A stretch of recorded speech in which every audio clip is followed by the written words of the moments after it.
Hello, screenwriters, and welcome to Writing for Screens, the screenwriting step-by-step project, session, volume, episode 218. My name is Glenn Gers, and I come to you I come to you every Monday through Friday, if I can make it, at 3 p.m. Pacific Standard Time Zone. That's where I am coming from.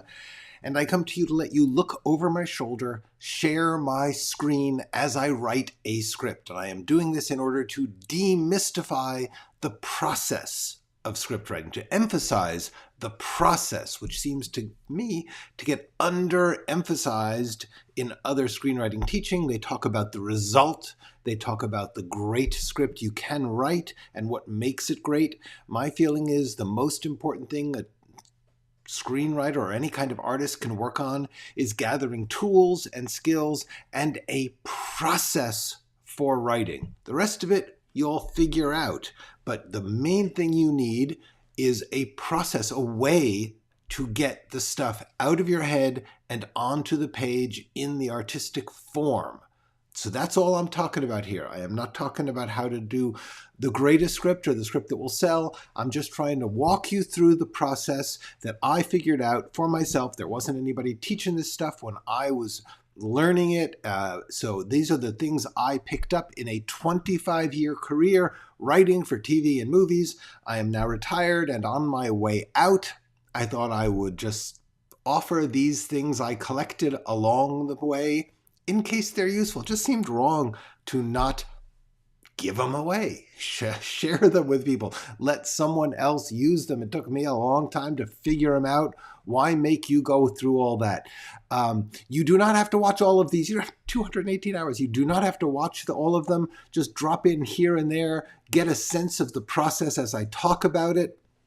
Try and learn some tips and tricks. If you like watching it, if you want to hang out with me every day, great. Love to have you.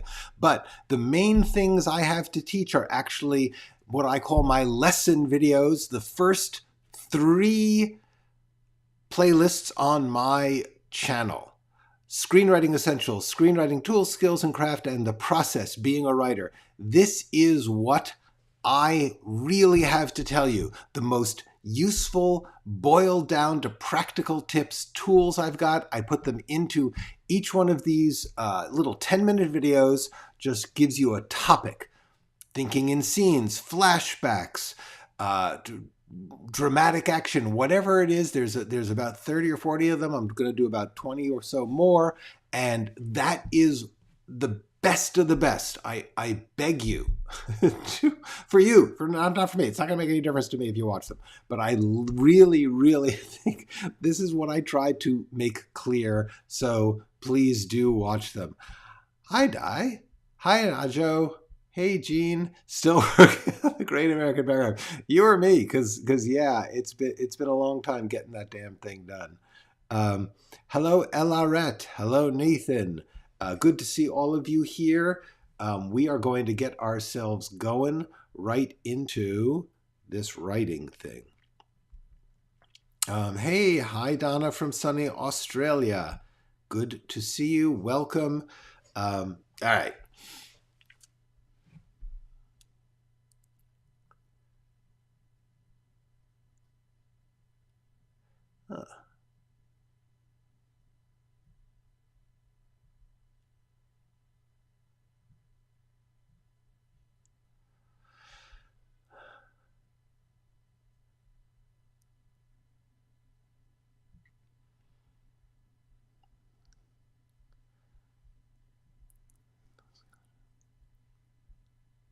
That's good. This is good. I have succeeded.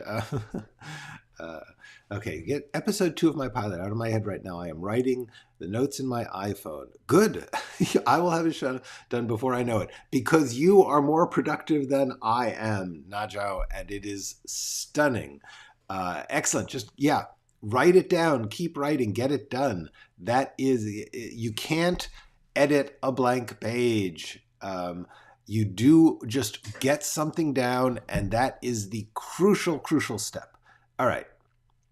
Do you think you should hit this killer thought? Do you think he did it? This killer? That's it. Do you think he did it? Do you think he did it? Do you think he did it? Do I want to say, do you think he did it? Do you think he did it? This killer, the one George was hunting in his podcast? 100. I do. 100%. George was going to get him. That's why we need to pick up where he left off.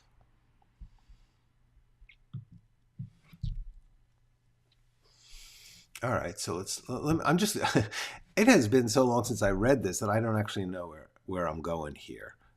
Okay. So I do. Where is it?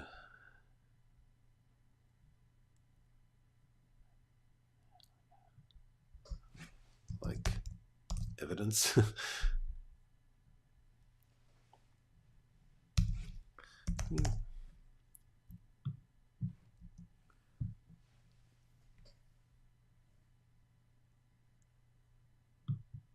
Okay, we don't even need a beat there.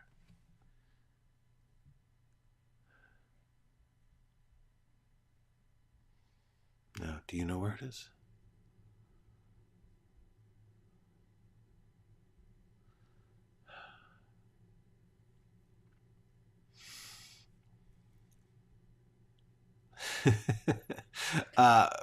Nacho, all I can say is whatever your wacky process is, keep doing it. It is working.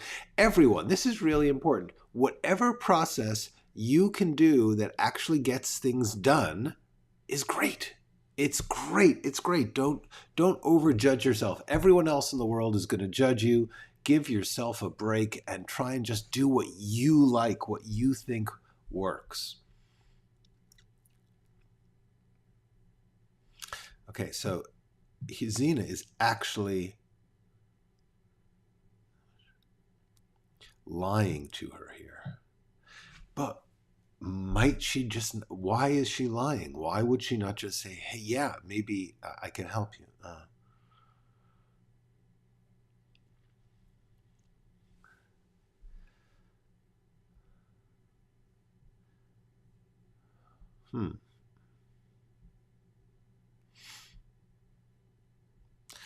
Maybe.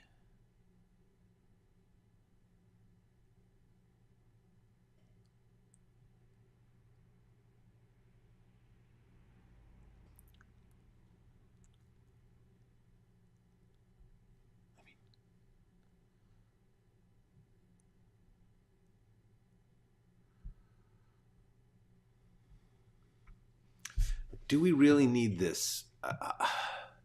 She's anxiously trying to figure out whether or not the police are on it, but she did ask before, didn't she?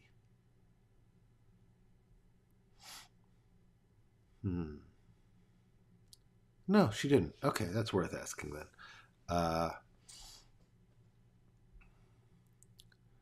All right, Donna says, I published my 4th book.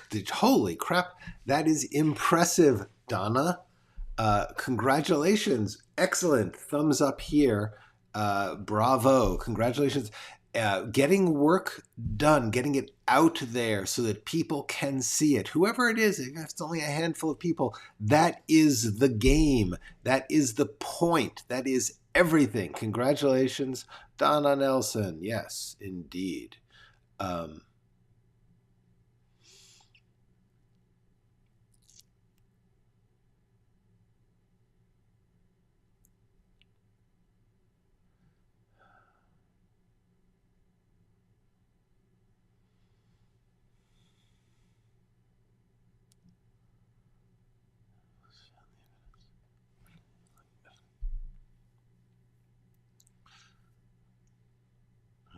Found anything like evidence? No. Do you know where it is?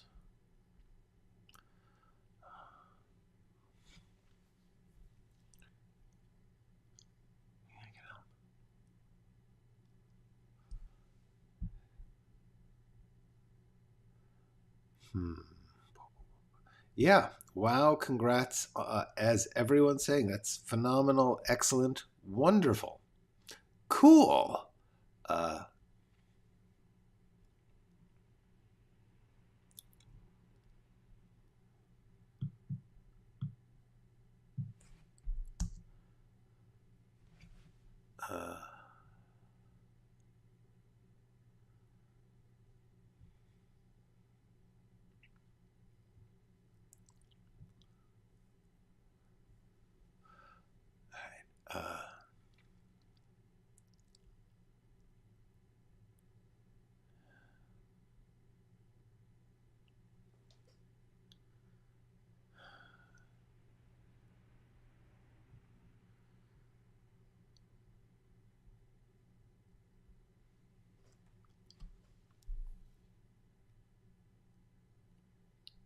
Maybe I can help.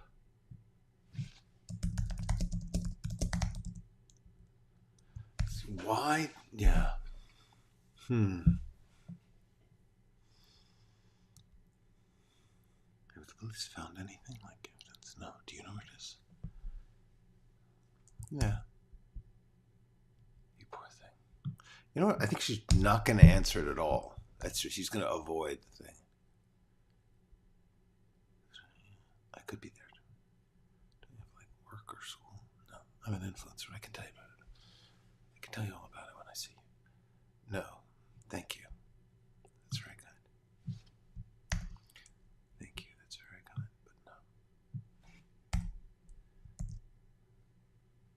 But no. This is great. That would be creepy.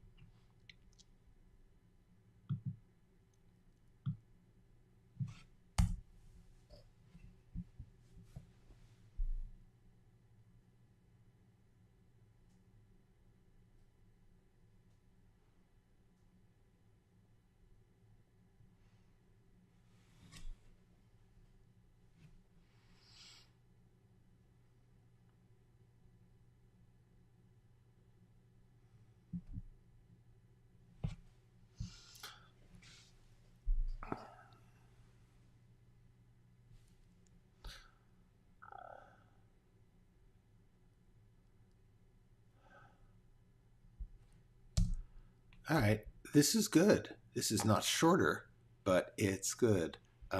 You are entirely welcome, Donna. That's fantastic. Is it a fictional book or a nonfiction book?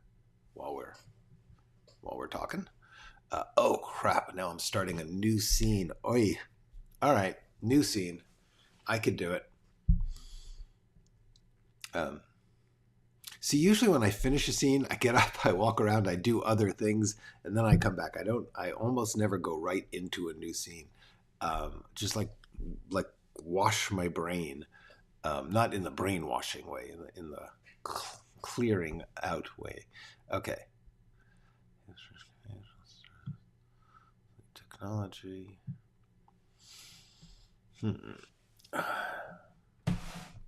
Oh, look at that. I made my screen easier for me to read.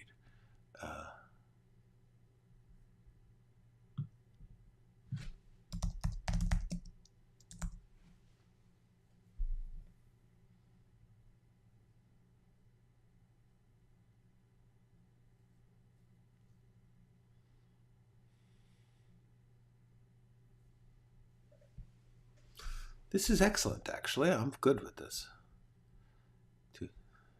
2 weeks. 2 weeks is not very long.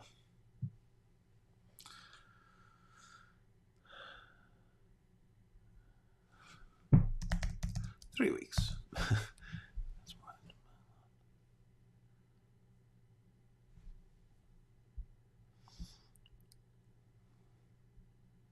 Costs you more than buying a laptop.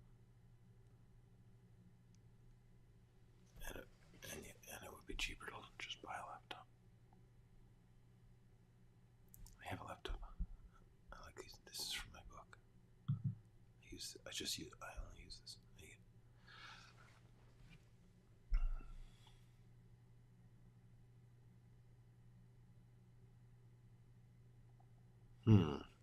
All right. 3 weeks. Gonna take 3 weeks. Gonna take 3 weeks and cost you more than just buying a laptop. I have a laptop. I'm using this for my book. It's about I'm only using this. I'm only using this for my book. I have a laptop. I'm only using it for it's about the death spiral. So it feels right to bang it out on a machine I bought when I worked in DC at the Post.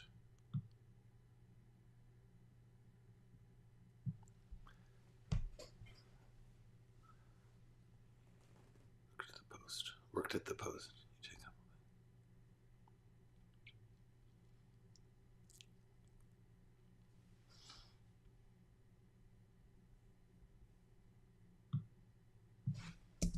notices.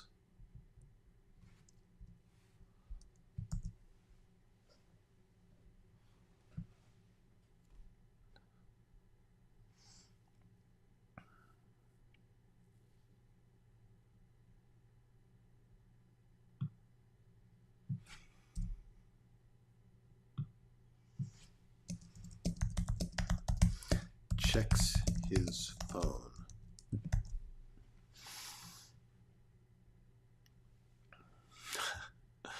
I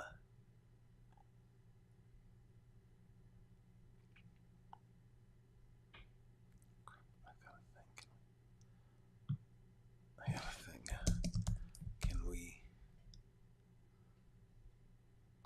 do this? Can we?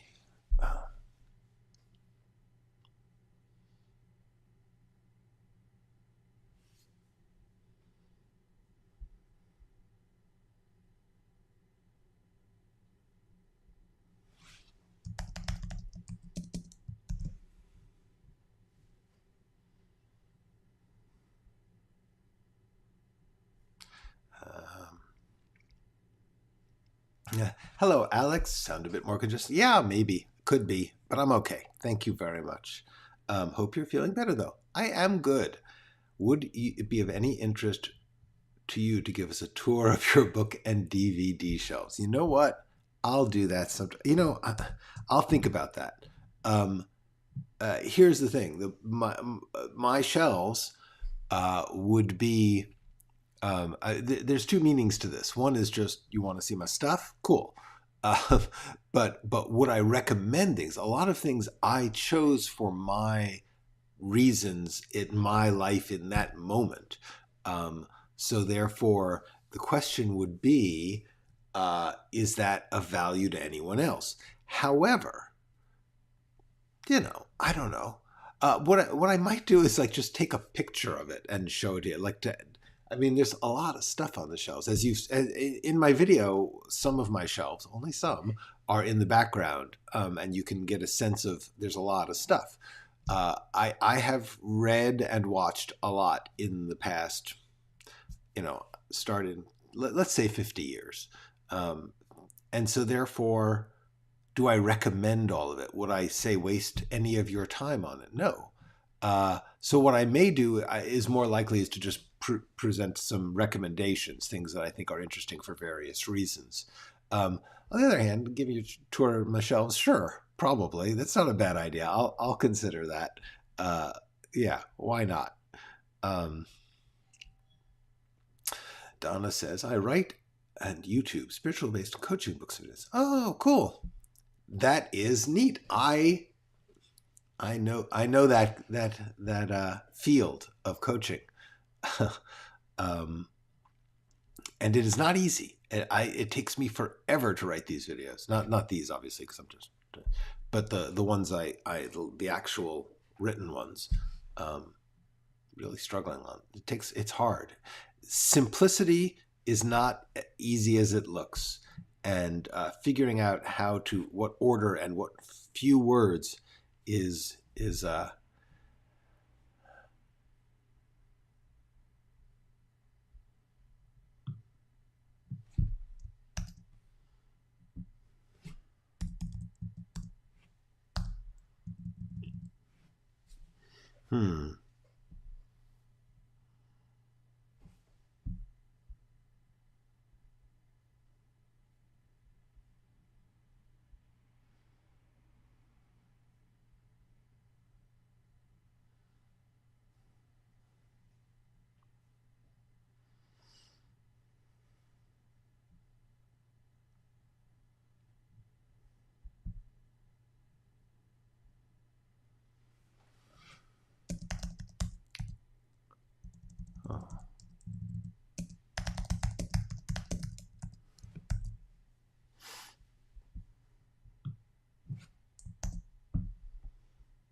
Nathan.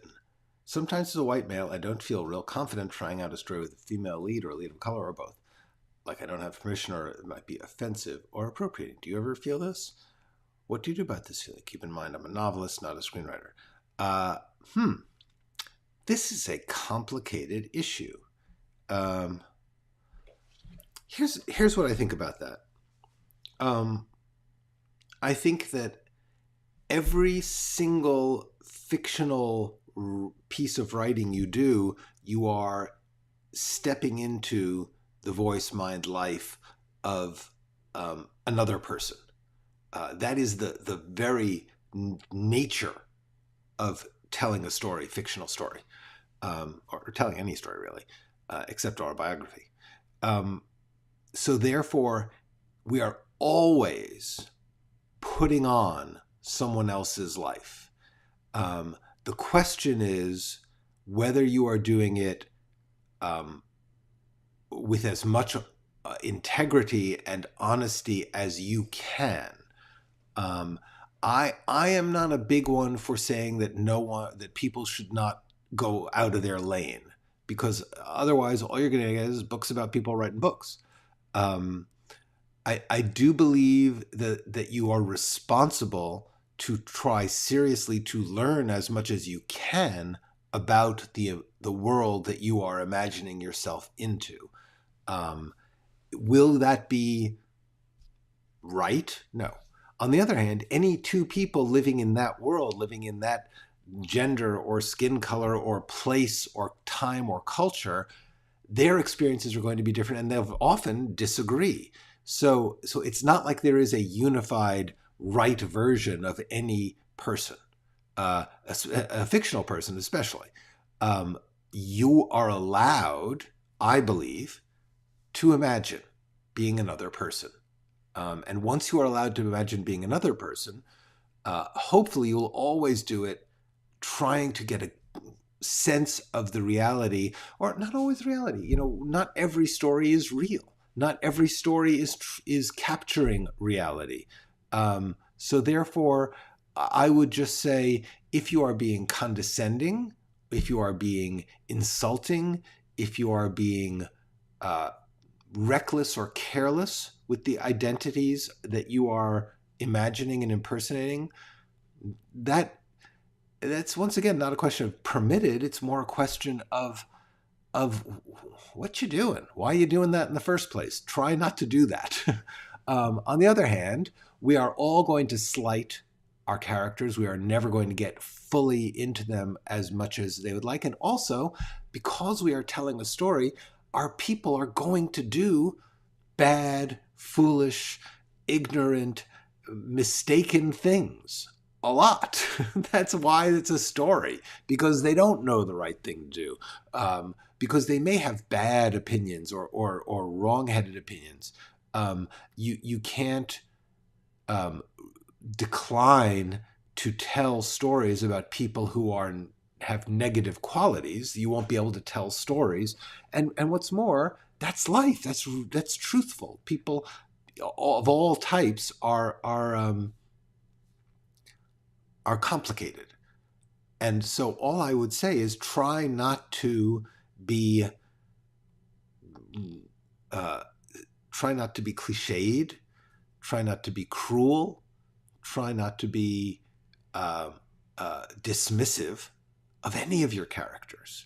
And within that, I personally believe that you do have the right to write things. In addition, especially in screenwriting, you honestly, the main core of what you are doing is the dramatic story. And if you don't get a detail about costume or hair or lifestyle or cuisine or any of those things that we will eventually see, anyway, it doesn't matter. Other people are going to do it, and honestly, they'll make their choices and their mistakes and whatever. The question is, are you telling a truthful, cool, interesting, powerful story with these characters? And in my experience, as I've said, I have written about many, many people who are not like me. Thank goodness, frankly, because nobody wants to see many, many stories about me. But sincerely, I have written about people of many different races and ages and genders. I have often found, in my experience, people are surprised actually to meet me and find out that I'm not that thing. Like when I wrote Like, Share, Follow, people were like, I can't imagine somebody so old wrote that because it was about young people. When I wrote Disfigured, it was about women, and quite a number of people said, how did a guy write that? I think you just have to imagine well. You have to imagine in such a way that you feel as good as you can about it. Is that I will leave the social value of art to others to decide. I'm not a big fan of saying you need to do this kind of story because it will steer society in this way. I believe that that's a very complicated question, and that, yeah, you should be trying to steer society in the ways that you want to steer it, but we are not all propagandizing. So I hope that makes sense. Okay.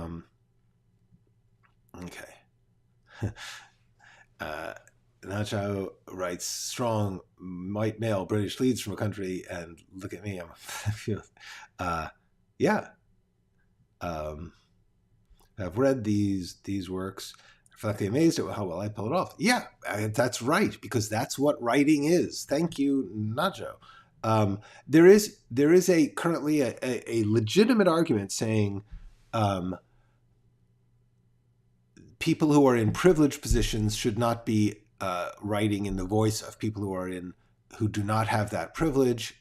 Basically, I mean, to a certain extent, just get out of the way and let the others speak. And I believe everybody should be given as much chance to speak as possible. Anyway, that's me. Yeah. Thank you, Natasha. Just write in the character's voice as best you can. You are welcome, Nathan. My feeling is, do the best you can. We are in weird times, and people have very strong and heated opinions about everything, and it is no doubt there will be people who will be offended by almost anything that any of us write, and I don't think that you can fear that. I think you got to just do the best you can with what you want to do. That's really my stand on that. Yes, and thank you, Najo. Thank you for your honesty and your vision, and it is always good to share all of this with all of you. I was just reading today. There's a guy named Charlie Warzel who writes a newsletter about technology and culture, and he was pointing out that he had messed up. He had messed up in a recent newsletter and used an illustration created by an AI, and this very much upset illustrators in the audience, who said, you just took a job away from a real human illustrator because it was easier for you to, or fashionable or whatever it was, to click on this thing and get this AI to pump out a picture for you. And instead, you should have used a real live illustrator. And this became apparently an explosive topic on Twitter. And Charlie Warzel was saying that he hadn't even thought about it. He was just like, it hadn't occurred to him. And once he had occurred to him, he was like, oh, that I wouldn't have done that if I had known, if I had thought about it. So thank you for pointing it out. But do know that I hadn't done it for the reasons that they thought he had done it. But what he noticed was how much once people had, once the topic was spinning out and people were talking about it, the outrage and anger was substantial. And he pointed out, among the other things about this, first of all, most of the people who were arguing about it were not arguing about what he had done or they were arguing about the argument. And I believe that that's happening a lot. But the thing that scared me was he mentioned that it is considered fairly common at a certain size audience, you lose an intimacy with the audience, and you begin to get a changed relationship between the individual and the audience. And he said, from what he can tell, that is 10,000 people, which scares me because I am about to hit that number of subscribers. So hopefully we will all stay friendly and intimate here. Okay.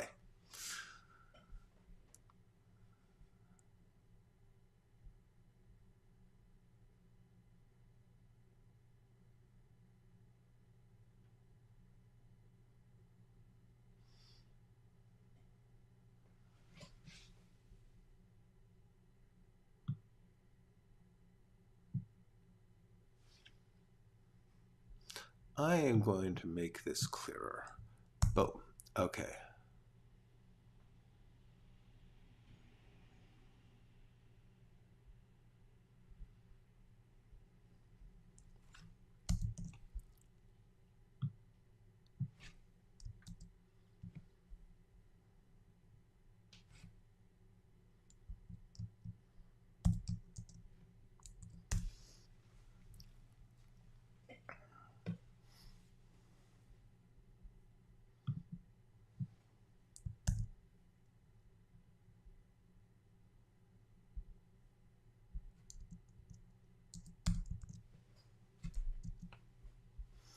Okay, so that's better.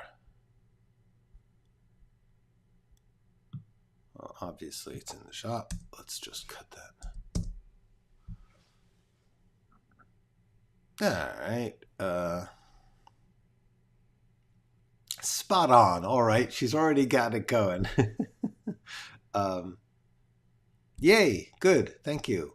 I am inspired and in awe of all the creative people who are out there, like Donna and Najo and Nathan, everybody out here, actually getting stuff done. That is great. That is I don't work fast enough. So I am just proud of all of you who are getting work done.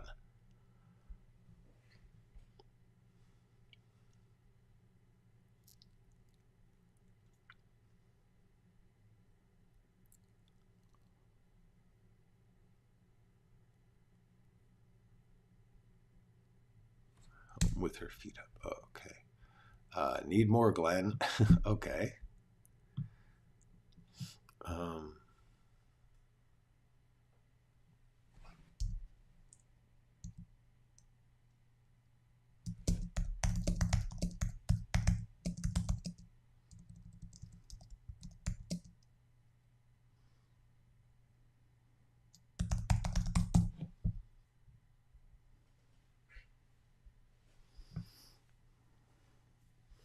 Okay, so what do we know about TED?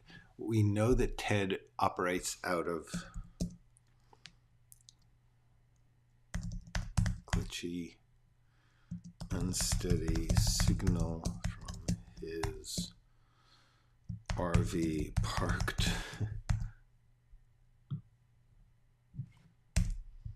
Oh wait, let's see. Hi, She Breathes in Gold. I think you said in a video that after you're done with this story, you're done making videos. I hope you can stay and do another project? No, you're basically right. Here's where I stand. When I'm done with this project, I also have some other live stream videos that I will be doing. I want to try and talk about some other topics. There's a lot of articles. I grab articles every day, really. And I say, oh, I should talk about that. And I've got this big pile of them. So I think I'm just going to start talking about, like, showing quotes from them and talking about them. But also do a little bit about screen history and some other stuff like that. So I'll be doing this for another few months. But then I am going to stop because I want to write. I want to write my own stuff, and I can't do that while I'm doing this. I have a novel that I really, really want to write. I'll tell you about it. But it's beginning to feel like I just need to do my writing. So when I finish these videos and those videos and stuff, yes, unfortunately, sorry, She Breathes in Gold, but thank you. And maybe I'll figure out I'll do weekly instead of every day, something like that. Let me see how it works, how I can be productive in my life and still supportive of you all. Yeah, absolutely. I agree with you, and let us all give some big thumbs up and thank yous to our live audience here for staying civil and human. That is the goal. That is a hard task, and I am very proud of all of us. Let's keep that up.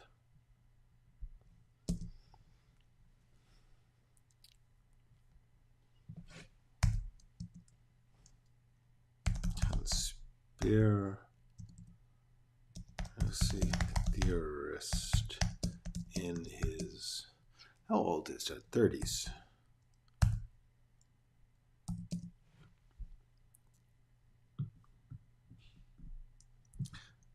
Boom. A full-time, that's a full-time conspiracy theorist in his 30s. Under a freeway. Well, where is he parked?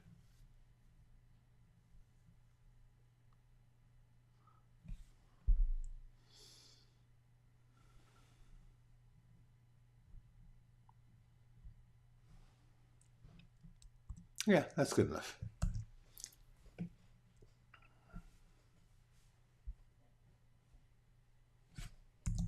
Cluttered. Okay.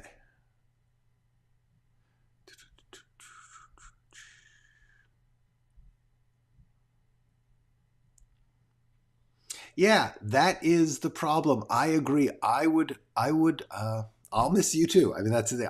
I've been doing this for two years. I don't know, a year. I've been doing it for a while. I've been doing the whole channel for 2 years. I think I've been doing this for about a year.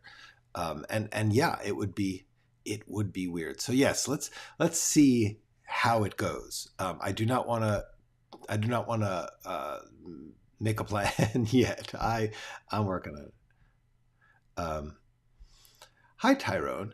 Do you ever read The Forbidden Laws of Success by the Soft-Spoken Shaman? No, I have not. But that certainly sounds interesting. I will take a look for it. That is a good question. I always like to know what other people are saying about the topics I talk about.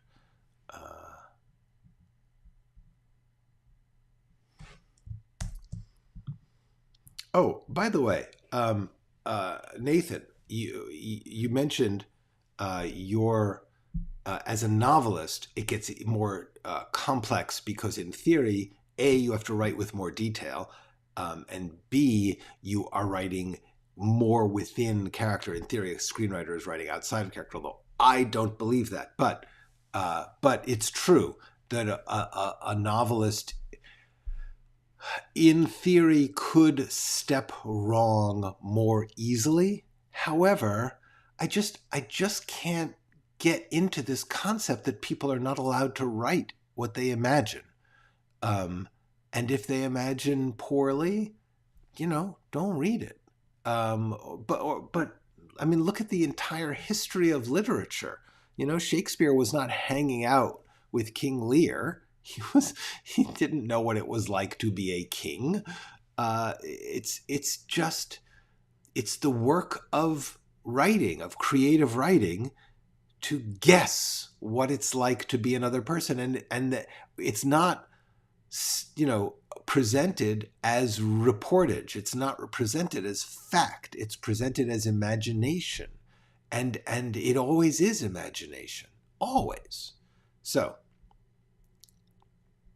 writing for the bestseller channel, yes, yeah. You know what? Who knows? Maybe I will. Maybe we'll just talk about that. Yes, thank you. Thank you, Natasha.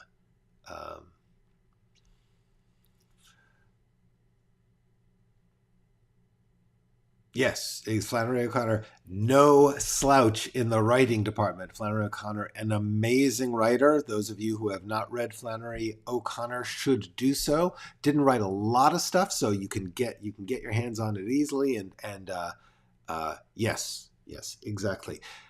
We have to. Also, I mean, like Dostoevsky, is politically,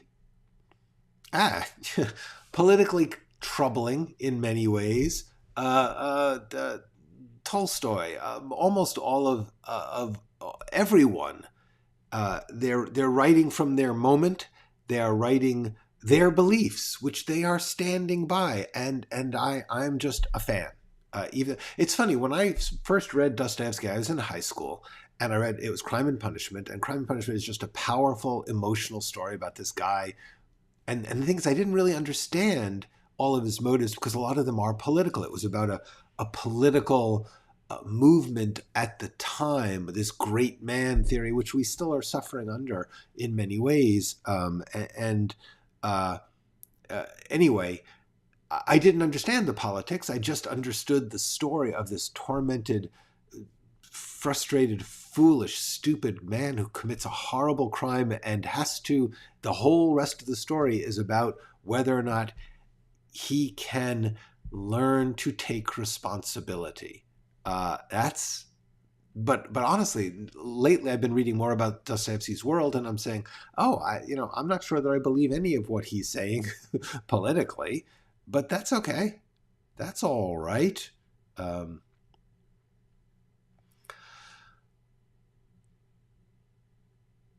Yeah. I think it's a weird thing that we've gotten into a world where it's like, well, why don't you write this thing that you wrote about this other thing? It's like, well, that's another thing. It's not a bad thing. It's just not the thing I wrote. So yeah.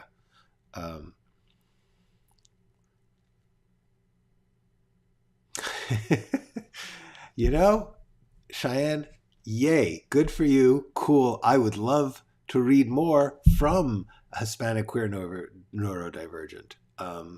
Excellent. And thank you.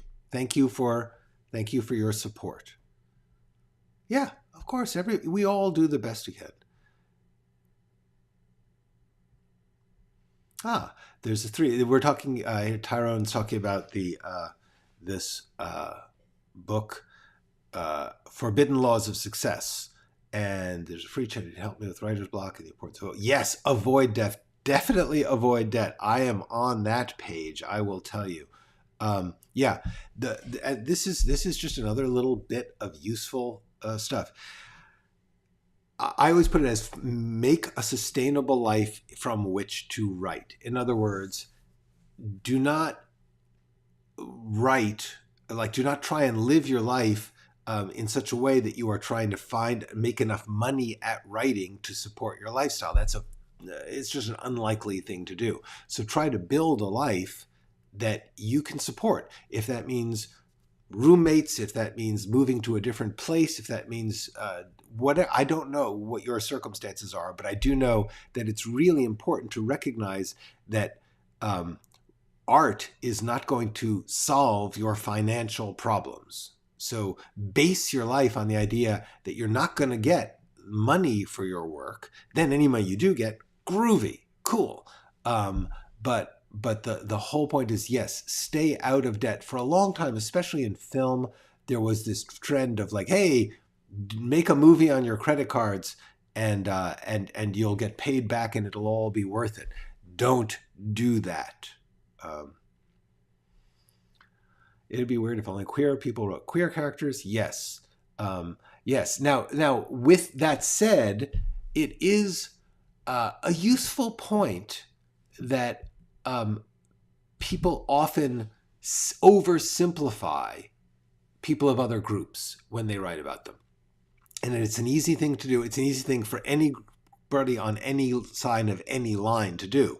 It is just as easy for a person of color to oversimplify a white character, although they have more access to media showing them the lives, supposed lives of white characters. However, the truth is, it's a general good rule for all writers to simply remember when you are writing about someone different than yourself, and that's honestly going to be almost everyone, including the characters of your race or gender or sexual preference or neurodivergent spectrum condition, that you it's very easy to simplify them. And for me, this is great. This is the easiest rule to solve. The easiest rule to stop yourself from oversimplifying characters. No character is one thing. The way to get what they call character depth, the way to make stories interesting, is simply to say, I need more than one thing about this person. This person is a banker, and they are also somebody a vegetarian. They are also someone who a refugee. They are also 1,000 things. You can layer on those things, but you only need a couple to give somebody a depth, because think about the consequences and meaning of being a banker, of being a vegetarian, of being a refugee. Each one of those things. So just make sure that every one of your characters has more than one thing. Just that simple. You will instantly write better. Hi, Subem. I'd love to hear what your recommended learning resources are. Yes, it's on my list to try and do. Books, courses. Yeah, that's the problem with this is that most of what I learned, I had to teach myself in the 1980s. So 1980s, 1990s, I found myself trying to learn, and I used whatever resources there are. Most of the books about how to do art in the screen field came out after I was already doing it professionally, so therefore I didn't have time to read them, and I didn't have that much of an inclination. I respect McKee, I respect Truby, I respect all these people who write big theoretical books where it's just very dense to read, but I don't think they're wrong. I mean, sometimes they're wrong, but I could not get through those books. However, I'll tell you the main thing I did whenever I could get an interview with a person whose work I admired, I read that. And in that way, I cannot strongly enough recommend the On Story podcasts with from the Austin Festival Screenwriting Conference, and also Backstory Online Magazine and the Q&A with Jeff Goldsmith podcast. This is really, really good material. The thing is, if you read an interview with the Coen brothers, if you read an interview with the Coen brothers, you're going to get very little in the way of serious answers. But even then, they slip up and now and then actually answer a question. But if you read that and then something with Soderbergh and then something with John Updike and then something with Graham Greene, if you read these people's interviews or biographies or behind the scenes things, of which there are more and more, after a while, it gives you this great big landscape to work with. And that's what you want. You don't want to say, this person has the answer, because they don't.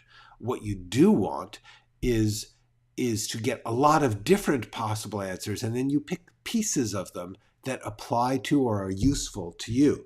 But that's what I did. At the time that I was starting, there were almost no interviews with screenwriters. One of the coolest things I did luck into was, at the time I was starting, there came a bunch of paperback books about behind-the-scenes indie films. So Spike Lee, She's Gotta Have It, School Days, and Do the Right Thing, he published his scripts with a diary from the writing and producing of the each of those projects. Those are great. Robert Rodriguez did one. Those kind of like how I did it. John Sayles wrote a book called Thinking in Pictures about how he made Matewan, which is also a how to write and produce scripts, produce movies. There's just a lot of material. Just glom up as much as you can. Okay.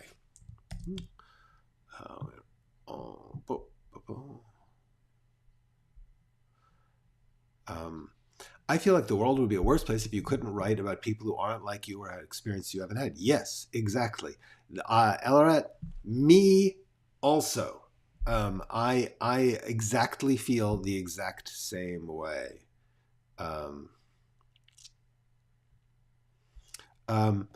Like I said, currently there is a legitimate argument that white males have written too many things about other people and filled up the shelves. And so therefore they are currently being told, don't do that.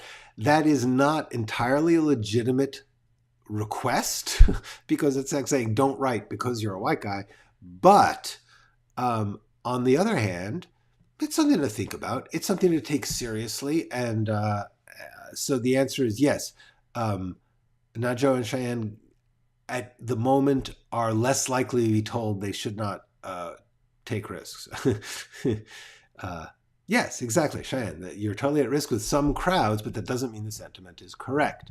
I find that sentiment oppressive as it means less writers can write diverse characters. Fair point, Cheyenne. Score 1 for Cheyenne. Hi, Kirby Light. Okay. Explain neurodivergent. Yes, sapiosexual, very different from neurodivergent, but I think Cheyenne will. Yes, okay, here we go. Neurodivergent is an individual who has less typical cognitive variations such as autism, ADHD, dyslexia, dyspraxia, and excuse me, cool. And Cheyenne is cool and handles things well. But the answer is yeah. Neurodivergent is a way of saying stop saying normal. Stop saying normal. There ain't no normal.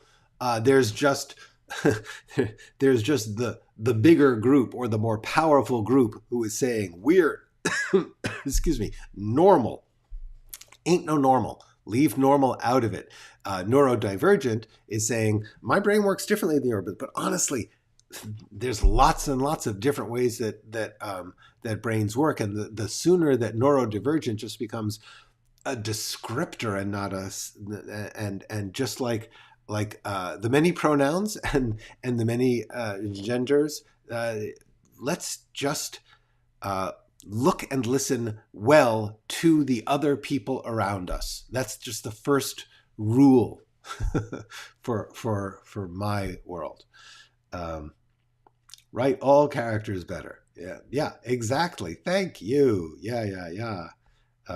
And Google got their definitions usually from Oxford, and Oxford is pretty good. Actually, okay, this is a, you guys, I like to do this. A professor and madman. This is not a bad.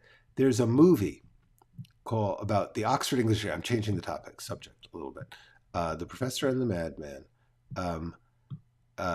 which is starring a person who has made some terrible choices in life and terrible mistakes.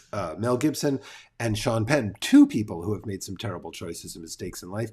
On the other hand, very talented people. But the main thing is that they star in this movie called The Professor and the Madman, which is about the two people who were primarily responsible for the foundation of the Oxford English Dictionary, which was the first and best dictionary, a remarkable different kind of dictionary, and it's just a really cool story and a pretty good movie. Sean Penn's performance, Mel Gibson's performance is but it's damn nice that he was trying. But Sean Penn's performance is shockingly good. Anyway, so just a thought when we're on that. Excellent, cool. I am so glad that we are getting to know each other and also getting accepted. That's the main thing. Accept each other. Listen to each other. Respect. the simple rule: do unto others as you would have them do unto you.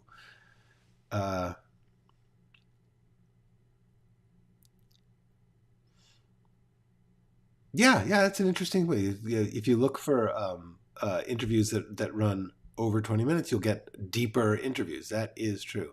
That's great. See, this is fascinating, She Breathes In. I can't imagine listening to people talking while I am trying to write. I could listen to music, but only familiar music. I cannot listen to a podcast or something like this while I write. But I'm glad that you can, and I'm glad that we can be there.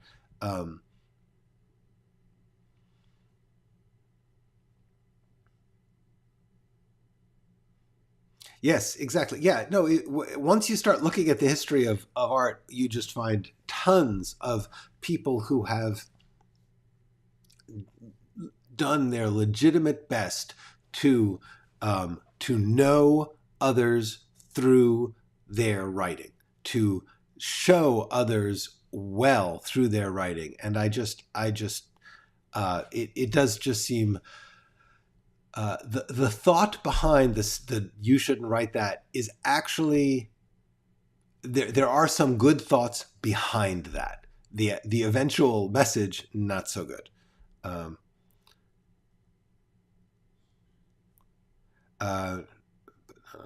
Good. I'm so glad. Thank you. Yeah. I listened.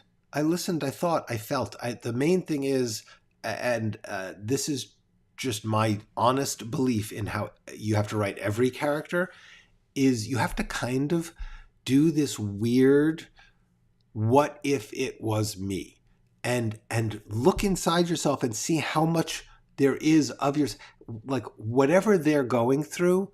You've got some access to those feelings. You've got some access. You may be the most privileged, whitest, straightest guy in the world, and you will still know what it's like to be excluded sometimes. And even if you don't, you can imagine it.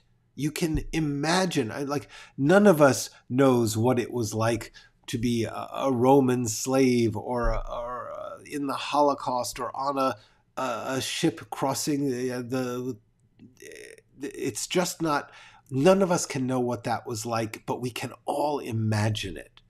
And that's my answer, is imagine. Just try and picture it. That's going to make for the best writing.